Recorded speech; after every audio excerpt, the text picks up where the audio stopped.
Assalamualaikum warahmatullahi wabarakatuh. Berjumpa dengan Heru Joko dalam channel Kelas Kata.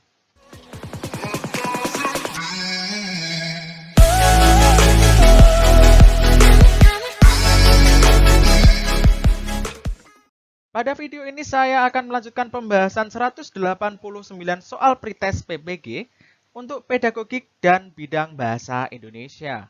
Sebelum masuk ke soal, silahkan klik subscribe untuk mendukung channel Kelas Kata.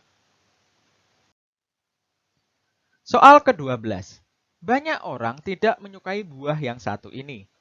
Bahkan mereka selalu menyisakan buah tomat ketika menyantap nasi goreng ataupun sayur sup. Buah tomat mengandung zat yang mampu melawan sel kanker di dalam tubuh, yaitu zat likopen. Meskipun zat ini banyak terkandung di dalam buah-buahan yang berwarna merah, tetapi persentase kandungan zat likopen yang terbesar ada di dalam buah tomat. Seharusnya kita lebih sering mengonsumsi tomat.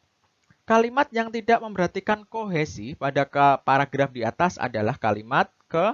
Jadi kita diminta mencari kalimat yang tidak kohesi. Apa itu kohesi? Mari kita buka catatannya.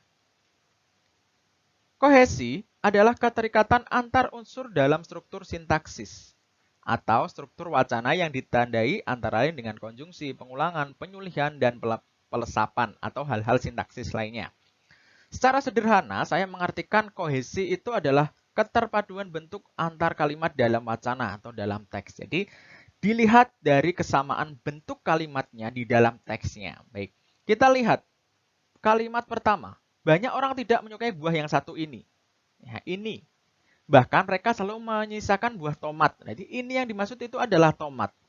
Ini yang dikatakan bentuknya kohesi. Artinya ada kesamaan bentuk. Apalagi di sini banyak orang, ini kan kata ganti orang ketiga. Di sini juga ada mereka, itu kan kata ganti orang ketiga. Ya, jadi ini kata ganti orang ketiga, ini juga kata ganti orang ketiga.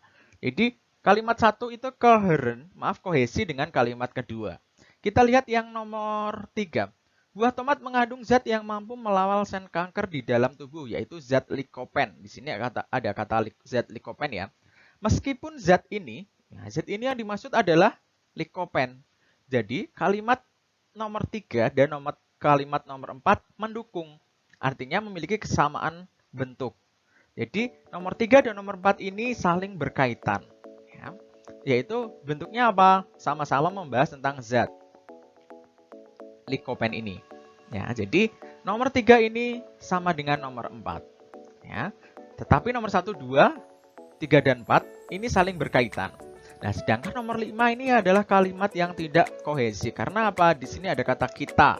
Pertama ada kata kita. Kita itu kata ganti orang kedua. Di sini tadi kata ganti orang ketiga, ini juga ketiga. Tapi di sini menggunakan kata ganti orang kedua. Jadi dalam segi bentuk ini sudah tidak kohesi. Apalagi berkaitan dengan makna, ini tidak mendukung kalimat sebelumnya. Maka itu disebut kalimat yang tidak kohesi. Jadi untuk soal ke-12, jawabannya adalah yang E. Soal ke-13. Berikut ini adalah langkah kegiatan pembelajaran KD menyajikan puisi rakyat. A. Mendiskusikan ciri dan bahasa dalam puisi rakyat. Ini harusnya tidak kapital ya. Mendiskusikan isi puisi rakyat yang dibaca. Membimbing siswa memilih ide puisi rakyat. Menugaskan siswa membuat puisi rakyat secara mandiri. Mempresentasikan pantun yang telah dibuat. Menyajikan musikalisasi pantun dan syair. 7. Saling mengomentari karya teman. Langkah yang tidak sesuai dengan KD tersebut adalah di sini kita lihat KD-nya menyajikan. Jadi peserta didik menyajikan. Kita lihat KD-nya. Mendiskusikan tidak sesuai ya. Mendiskusikan isi tidak sesuai karena ini tidak menyajikan. Jadi kita sudah ketahui bahwa isinya adalah 1 dan 2. Yaitu yang E. Lihat, membimbing siswa milih ide puisi, itu bisa karena menyajikan. Menyajikan misalkan membuat puisi, jadi dia perlu membimbing memilih ide. Menugaskan siswa membuat puisi, itu memproduksi puisi, jadi menyajikan. Mempresentasikan itu juga menyajikan. Musikalisasi, apalagi di sini ada kata menyajikan, jadi sudah pasti sesuai. Saling mengomentari karya teman, di sini ada kata karya ya, jadi di sini termasuk menyajikan. Jadi jelas untuk soal ke-13 jawabannya adalah yang E. Soal ke-14. Olahraga akan membuat badan kita menjadi sehat dan tidak mudah terserang penyakit.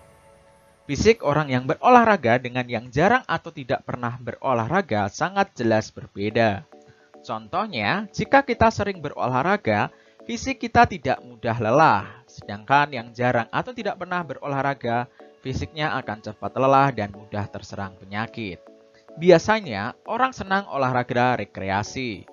Karena memiliki tubuh yang sehat, maka orang yang rajin olahraga akan produktif. Kalimat manakah yang menjadi paragraf tersebut tidak koheren? Jadi di sini materinya adalah koheren ya. Kita buka catatannya. Koherensi, ini koheren atau koherensi itu sama ya. Koherensi didefinisikan sebagai sebuah pola keterkaitan antar bagian yang satu dengan bagian yang lain sehingga kalimat memiliki kesatuan makna yang utuh. Di sini dapat diartikan bahwa koheren atau koherensi adalah keterpaduan makna. Jika kohesi tadi dilihat keterpaduannya berdasarkan bentuk, maka koheren ini dilihat keterpaduannya berdasarkan maknanya. Trik mengerjakan soal semacam ini kita cari ide pokoknya terlebih dahulu. Ide pokok itu ada di kalimat utama. Jadi di sini kita lihat mana yang menjadi kalimat utama, yaitu olahraga akan membuat badan kita menjadi sehat dan tidak mudah terserang penyakit. Intinya adalah olahraga badan sehat. Maka kita cari kalimat yang tidak mendukung pernyataan ini. Kalimat kedua, fisik orang berolahraga dengan jarang olahraga tidak pernah berolahraga sangat jauh berbeda. Ini mendukung ya. Contohnya jika kita sering berolahraga kita tidak mudah lelah. Jadi ini berkaitan ya dengan kalimat utama ini. Sedangkan yang jarang atau tidak pernah berolahraga, fisiknya akan cepat lelah, mudah terserang penyakit. Ini juga kaitan olahraga dengan kesehatan. Biasanya orang senang olahraga rekreasi. Ini tidak sesuai, tidak mendukung atau berbeda. Karena memiliki tubuh yang sehat, maka orang yang rajin olahraga akan produktif. Ini ada kata sehat dan olahraga. Jadi ini yang mendukung. Jadi yang tidak koheren pada soal ini adalah ini. Biasanya orang senang olahraga rekreasi. Ini tidak koheren atau tidak sinambung. Kalau di dalam soal ada beberapa soal dikatakan misalkan seperti ini. Kalimat sumbang pada paragraf tersebut adalah, kalimat sumbang itu juga termasuk kalimat yang tidak koheren, yang artinya tidak mendukung makna atau isi dari teks tersebut. Jadi untuk soal ke-14 jawabannya adalah yang B. Biasanya orang senang olahraga rekreasi, termasuk saya juga. Soal ke-15. Bila KD berbunyi menyimpulkan isi teks eksposisi, lingkungan hidup, kondisi sosial, perkembangan teknologi, dan atau keragaman budaya yang didengar atau dibaca. Instrumen penilaian yang sesuai untuk menilai ketercapaian KD tersebut adalah, jadi kita diminta instrumen untuk menilai KD menyimpulkan isi teks eksposisi. Kita lihat jawabannya. Soal teks objektif berupa menyimpulkan tesis, isi, argumen, tujuan penulisan dari teks eksposisi yang dibaca. Bisa juga karena di sini berkaitan dengan kata isi di sini ya. Penilaian praktik untuk merestasikan teks eksposisi yang telah dihasilkan secara mandiri. Ini tidak sesuai karena di sini ada kata menghasilkan, berarti memproduksi ya. Sedangkan di sini menyimpulkan. Portofolio untuk melihat perkembangan kemampuan siswa dalam menulis teks eksposisi. Ini menulis berarti juga memproduksi juga. Jadi tidak, ini jawabannya. Soal tes objektif untuk menelaah ciri bagian tesis. Ini ciri-cirinya ya, jadi ciri-ciri bagian tesisnya, berarti tidak sesuai juga. Soal tes esai untuk menelaah ciri bagian tesis, argumentasi, dan rekomendasi teks eksposisi yang dibaca. Ini juga tidak sesuai karena tidak berkaitan dengan isinya, tapi bentuk tesis, argumentasi, dan rekomendasinya. Jadi untuk soal ke-15 ini jawabannya adalah yang A. Soal ke-16. Kriteria keberhasilan belajar siswa ditentukan dengan menggunakan kriteria ketuntasan minimal atau yang disebut KKM atau kriteria belajar minimal atau KBM. KKM ataupun KBM adalah rata-rata setiap unsur dari kriteria yang ditentukan. Untuk menentukan KKM diperlukan faktor-faktor.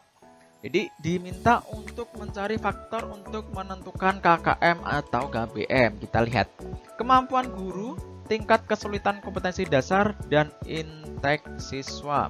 Di sini ada, ini benar intake siswa. Kesulitan kompetensi dasar ini juga benar, tapi di sini kemampuan guru.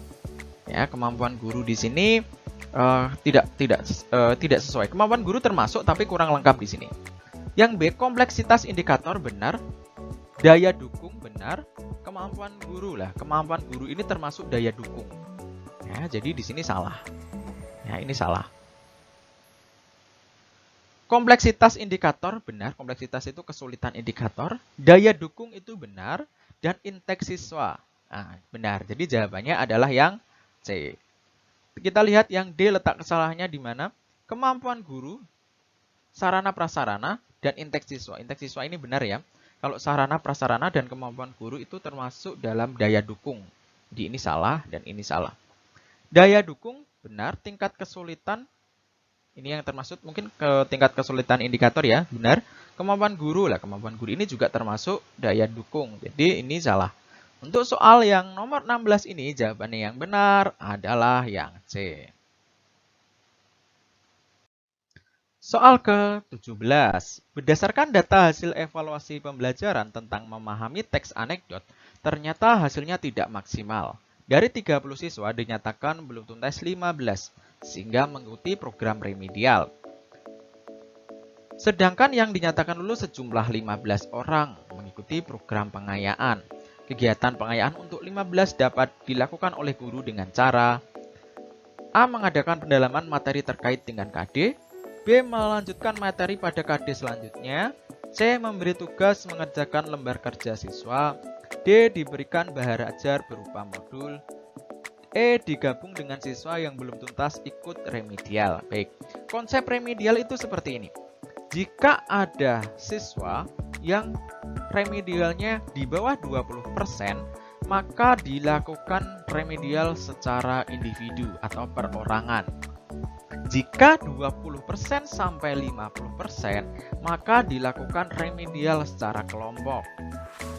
Jika yang tidak lulus atau mengikuti remedial lebih dari 50%, maka diulang pembelajarannya atau seluruhnya mengikuti program pembelajaran ulang. Di sini konfliknya ada 15, yaitu 50%. Berarti 50% setengahnya. Karena pas di tengah-tengah, berarti guru boleh melakukan remedial terhadap yang belum tuntas dan memberikan pengayaan, atau pilihannya melakukan pembelajaran secara ulang. Tetapi di sini konfliknya adalah mengikuti program pengayaan yang cocok untuk 15 orang yang telah tuntas. Jadi untuk nomor 17 ini, jawabannya yang paling tepat adalah A. Mengadakan pendalaman materi terkait dengan KD tersebut. Jadi ke 15 orang yang telah lulus itu diberi pendalaman materi terkait dengan KD. Soal ke-18. Seorang guru merancang evaluasi dengan berdasarkan pada indikator dan tujuan pembelajaran yang sudah ditentukan di RPP. Evaluasi tersebut dimaksud untuk menentukan hasil kemajuan belajar siswa. Maka jenis evaluasi yang tepat dipilih oleh guru adalah, ini soalnya adalah jenis-jenis evaluasi ya. Evaluasi yang digunakan untuk menentukan hasil kemajuan belajar di sini. Evaluasi di A, evaluasi diagnostik, B. Evaluasi penempatan, C. Evaluasi selektif, D. Evaluasi formatif, E. Evaluasi sumatif. Kita bahas satu persatu. Evaluasi diagnostik atau diagnosis itu adalah evaluasi yang digunakan untuk menentukan kemampuan awal peserta didik. Jadi di awal pembelajaran. Ya, tidak digunakan untuk menentukan hasil ya. Ini jawabannya tidak A. B. Evaluasi penempatan lah. Evaluasi penempatan itu digunakan untuk misalkan menempatkan peserta didik. Misalkan kalau di jenjang SMA, apakah peserta didik itu masuk di IPA atau IPS seperti itu. Kemudian evaluasi selektif, ya ini untuk seleksi. Evaluasi yang digunakan untuk seleksi, misalkan seleksi untuk mengikuti lomba atau mengikuti olimpiade atau berbagai kepentingan seleksi lainnya. Evaluasi formatif itu adalah evaluasi yang digunakan untuk menentukan hasil dan kemajuan belajar siswa. Itu digunakan di akhir pembelajaran. Jadi untuk nomor 18 ini jawabannya adalah evaluasi formatif. Sedangkan evaluasi sumatif itu adalah evaluasi yang terstruktur yang dilakukan di akhir metode, di akhir periode tertentu dalam pembelajaran. Misalkan ulangan itu kan di akhir bab atau di akhir teks kalau bahasa Indonesia, maka itu disebut sumatif. Atau PTS atau PAS atau PAT, maka itu adalah evaluasi sumatif karena sudah terencanakan. Jadi untuk soal nomor 18 jawabannya adalah yang D. Soal ke-19. Setiap kali di akhir pembelajaran, di sini ada kata di akhir ya. Ini kata yang salah karena akhir pembelajaran itu kan berkaitan dengan waktu. Jadi kata depan yang digunakan adalah pada karena berkaitan dengan waktu. Tidak boleh menggunakan di dan dipisah. Jadi setiap kali pada akhir pembelajaran, seorang guru akan melakukan proses penilaian. Sebelum guru menyusun soal-soal untuk menilai hasil belajar siswa, manakah yang pertama kali harus diperhatikan? Jadi, ketika guru ingin membuat soal untuk menilai hasil belajar, mana yang harus dijadikan pedoman? A. Buku sumber yang digunakan. B. Kemampuan awal siswa. C. Karakteristik siswa. D. Kurikulum dan silabus. E. Indikator pencapaian kompetensi. Baik, untuk mengukur hasil belajar itu kita menentukannya adalah apakah tujuan pembelajaran itu tercapai atau belum. Nah, tujuan itu dibentuk dari apa? Dari indikator. Jadi untuk membuat soal itu, hal yang paling diperhatikan adalah indikator pencapaian kompetensi. Jadi untuk soal 19 jawabannya adalah yang E. Soal ke-20. Ide pokok paragraf tersebut adalah, jadi kita diminta mencari ide pokok yang ada di dalam paragraf ini. Rekan-rekan guru, ide pokok itu adalah soal yang sangat mudah. Rekan-rekan akan sangat salah jika membaca seluruh teks ini. Triknya jangan dibaca seluruhnya. Trik mengerjakan ide pokok sudah saya bahas di beberapa video saya sebelumnya dalam channel ini, tapi akan saya ulangi triknya. Ketika menemukan soal ide pokok, yang pertama dicari adalah kalimat utama. Kalimat utama kalau tidak ada di awal ya ada di akhir. Tapi saya lebih suka melihat atau membaca kalimat terakhirnya saja, apakah itu kalimat utama atau tidak. Ubi jalar juga termasuk sumber pangan masyarakat Indonesia. Di sini ada kata juga ya. Juga itu kan merujuk ke sesuatu yang ada di sebelumnya. Jadi ini artinya kalimat ini tidak mungkin menjadi kalimat utama karena dia ada kata juga yang menjadi rujuk ke kalimat sebelumnya. Jadi kalimat ini kalimat penjelas, tidak mungkin menjadi kalimat utama. Maka otomatis kalimat pertamalah yang menjadi kalimat utamanya. Oke. Maaf sampai sini ya. Sampai dari sudah sejak lama sampai beras. Tinggal kita cari pernyataan A, B, C, D ataukah E yang sesuai dengan kalimat utamanya. Beras, jagung, sagu, dan lainnya adalah makanan pokok masyarakat Indonesia. Di sini tidak diuraikan ya beras, sagu ini, jadi ini tidak sesuai. Masyarakat Indonesia memiliki keanekaragaman sumber pangan. Di sini ada masyarakat Indonesia, keanekaragaman sumber pangan. Jadi jawabannya adalah yang B. Ini sesuai. Kita lihat yang C dulu. Beras merupakan sumber pangan bagi masyarakat yang mampu. Tidak ada kata mampu di kalimat itu. D. Makanan pokok bangsa Indonesia berbeda-beda, bergantung pada sukunya. Ini juga tidak sesuai. Bangsa Indonesia adalah bangsa yang kaya dengan makanan. Ini maaf salah ketik ya. Ini juga tidak sesuai. Jadi untuk soal nomor 20 ini jawabannya adalah yang B. Rekan guru dimanapun berada, terima kasih berkenan menyimak video saya. Silakan ikuti kelas kata untuk memberikan dukungan terhadap channel ini. Dan klik tombol suka jika rekan guru menyukai video ini. Sampai jumpa di pembahasan soal pretest PPG lainnya. Salam kelas kata.